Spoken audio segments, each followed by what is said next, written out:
Náš mobilný hospic poskytuje paliatívnu starostlivosť ťažkým nevyliečiteľne chorým pacientom. Často sa jedná o pacientov onkologických alebo s inými vážnymi dlhodobými chorobami, ktorí majú veľmi veľa závažných príznakov, ako napríklad neutišiteľnú bolesť, zvracanie, chudnutie, strácajú sebestačnosť.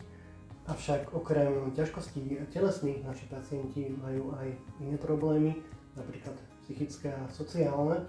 A naša starostlivosť nekončí len pri nich, ale rozširuje sa zároveň aj na okolitú rodinu, na ich príbuzných, detí, známych. V našom mobilnom hospici poskytujeme starostlivosť formou multidisciplinárneho tímu.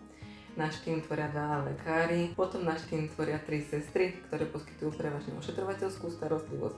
Ďalej v našom tíme sú aj duchovní, ktoré zabezpečujú práve že tú duchovnú starostlivosť. Psychológ, ktorý sa stará o našich pacientov zo stránky tej psychologickej, a do nášho tímu čoskoro snáď pribudne aj sociálny pracovník. Prianím našich pacientov a ich príbuzných je, aby posledný čas života prežili pospolu v domácom prostredí, kde sa cítia spokojne a bezpeční.